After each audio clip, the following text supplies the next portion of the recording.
ஏன்னா இவங்க வீட்டுல பேசுறதுக்காக கத்துக்கணும். பட் இல்ல, அதுக்கு பதிலாக நான் என்ன பண்ணேன், தமிழ் அவங்களுக்கு சொல்லி கொடுத்துட்டேன். ஸோ இப்படி தமிழை வளர்த்தாலும் நல்லது தானேன்ட்டு. டேரக்ட் சார், இங்க சார் வித்தைக்காரன் அப்படின்னு போட்டிருக்கீங்க. அதுல ஒரு சிம்பிள் வந்து செஸ் போர்டில் இருக்கக்கூடிய கிங் வச்சிருக்கீங்க. பட் செஸ் போர்டில் இருக்கிற கிங்குக்கு வேலையே கிடையாது. இதுல ஏன் வச்சிருக்கீங்க? குயினுக்கு தானே வேலை இருக்கு அதிகமா அதுல. இல்லைண்ணே, இதுக்கு முன்னாடி நாங்கள் ஒரு மோஷன் போஸ்டர் போட்டோம். அதை நீங்க பாத்தீங்கன்னா உங்களுக்கு புரியும்.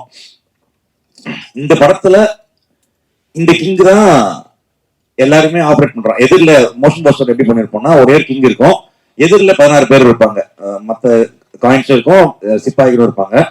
இவன் ஒரே கிங் இருந்து 16 பேரையுமே 16 பேர் கூடயும் விளையாண்டானா இந்த ஒருத்த எப்படி ஜெயிக்க முடியும்ன்றத படத்துக்குள்ளேயும் இருக்கும். ஸோ அதுக்காக ஒரே கிங் வச்சிருக்கோம். ஆனா கடைசியில் ராணி தான் நிறைய பவர் இருந்தாலும் ஜெயிக்கிறதுன்னு ராஜா தானே. ராணி போய் கூட ராஜா ஜெயிக்க முடியும். ஸோ அந்த மாதிரி ராஜா தான் ஜெயிக்கிறாருன்றதுதான். ராணி இல்லைனாலும் ஜெயிக்கலாம்.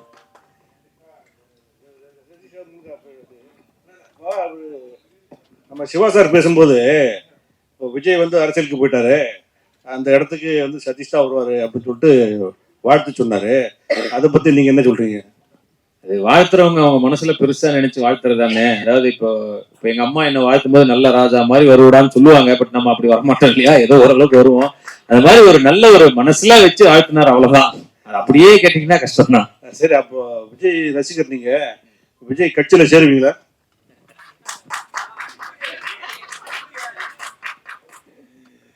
நம்ம ஓட்டு போடுறது வந்து யாருக்குமே வெளியே சொல்லக்கூடாதுன்னு சொல்லுவாங்க, அதனால சொல்லல. பட் கண்டிப்பா வந்து நம்ம எல்லாருடைய சப்போர்ட்டும் இருக்குன்னு நான் நம்புறேன். அதுதான் அப்படி மாதிரி சொல்ல வந்தேன். திருப்பி நீங்க அதையும் வந்து சேர்ந்துதான் அதை பண்ணணும்னு அவசியம் இல்லைன்னு. இப்போ விஜய் சார் படத்துல நடிச்சா மட்டும்தான் நம்ம அந்த படத்தை வந்து இது பண்ணணும்னு கிடையாது இல்லையா. நான் வந்து ஒரு ஆடியன்ஸாவே பார்ப்பேன் இல்லையா, அதனால சேர்ந்துதான் பண்ணணும்னு அவசியம் இல்லை. இல்ல, எனக்கு புரிஞ்சிச்சுனே. அவர் என்ன ஹிந்தில கேக்குறாரு?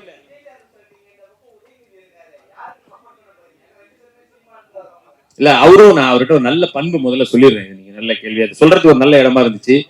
உதயநிதி ப்ரோ வந்து ரொம்ப நாளா அந்த ஒரு போன் நம்பர் தான் வச்சிருக்காரு. முன்னாடி அவர் நடிகரா இருக்கும்போது மட்டுமே எப்ப கால் பண்ணாலும் எடுத்து என்னன்னு பேசுவாரு.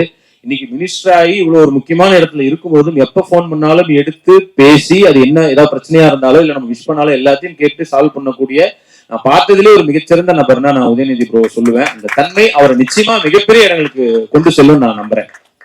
அப்படி அவ்வளவுதான். சார் மேஜிக் கத்துக்கிட்டீங்களா? மேஜிக் ஷோ நடத்துவீங்களா? மேஜிக் ஷோ நடத்துவீங்களா? ஏன்னா அதுக்காக நான் தான் டான்ஸ் கூட தான் கத்துக்கிட்டேன். அதனால திடீர்னு நீங்க போய் டான்ஸ் பண்ணீங்களா, ஃபைட் அப்போ போய் யாராவது பிடிச்சி அடிப்பீங்களான்னு கேட்டா அப்படிலாம் இல்லைன்னு. பாத்தீங்களா, கொஞ்ச நேரம் பண்ணதுக்கே ஒரு மாதிரி இதாக தான் இருந்தது. மேஜிக் ஷோ பண்ற அளவுக்குலாம் இல்லைன்னு. ஒரு மெட்டீரியல் எதிர்பார்ப்பாங்க. பட் இந்த படத்துல வந்து பார்க்கும்போது உங்களுடைய டிரான்ஸ்ஃபர்மேஷன் வந்து நல்லா இருக்கு. ஏன்னா டான்ஸ் செமையா பண்ணிருக்கீங்க. நன்றி. அது யாருக்கு, உங்களுடைய உழைப்பா இல்ல டான்ஸ் மாஸ்டர் கண்டிப்பா ஆடணும்னு சொன்னாரு? இல்ல, டான்ஸ் மாஸ்டர் தான் கண்டிப்பா நல்ல ஸ்டெப்ஸ் நிறைய போட்டு இது நீங்க ட்ரைனிங் ரிஹர்சல் பண்ணுங்க வரும்னு சொல்லி நம்மள தட்டி கொடுத்து வேலை வாங்கினது தான். ஸோ நிச்சயமா அவருக்கு தான் அந்த பெருமை அனைத்தும் போய் சேரும். படத்துல டபுள் 2 ரோல் வரீங்க. ஆனா டைரக்டர் உங்களுக்கு ஹீரோயினே கொடுக்கலன்றாரு. இதுல யார வித்தைக்காரன்னு நினைக்கிறீங்க, நீங்களா டைரக்டரா? வித்தைக்காரன் அவனாதான் இருக்கணும். ஏன்னா டைரக்டர் தான் ஒரு படத்தோட முக்கியமான இதுன்றதுனால அவன் தான் வித்தைக்காரனா இருக்கணும். அது எம்எல்ஏ பழைய ஏதோ கோவம், அதனாலதான் வந்து அந்த யாரும் நம்பர் கேட்டாங்க கொடுக்கலன்னு நினைக்கிறேன். அதனால வந்து எனக்கு ஹீரோயினே இல்லைன்னு சொல்லிட்டு இப்படி பண்ணி விட்டான். அவன் தான் வித்தைக்காரன். திருட்டு கதை உங்களுக்கு என்ன தோணும்? அது வேற. நான் பேசும்போது எல்லாரும் வந்து இது திருட்டு கதைன்னா கதை திருட்டு இல்ல, கதையில ஒரு திருட்டு வருது. அதுதான் அதை நான் கிளாரிபிகேஷன் கொடுக்கணும்னு நினைச்சேன். கதையில் ஒரு திருட்டு இருக்கிறது. ஆமா, திருடும் கதை, திருட்டு கதை அல்ல. அதான் என்ன ஏமாந்து பார்க்கும்போது ஏன்டா இப்படி தோணுச்சுன்னு. நன்றி. இல்ல, அதை நான் ஏன் இப்படி சொன்னேன்னா, அப்ப நான் சொன்னது ஒரு சின்ன கிளாரிபிகேஷன் கொடுத்துறேன்.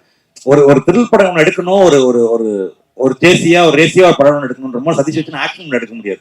ஸோ ஒரு பெரிய வில்லன் வச்சு ஒரு 4 சும்மா ஆட்கள் வர வச்சு இன்ட்ரோல ஃபைட் ஒன்று வச்சு பண்ண முடியாதுன்னு எனக்கு தெரியும்.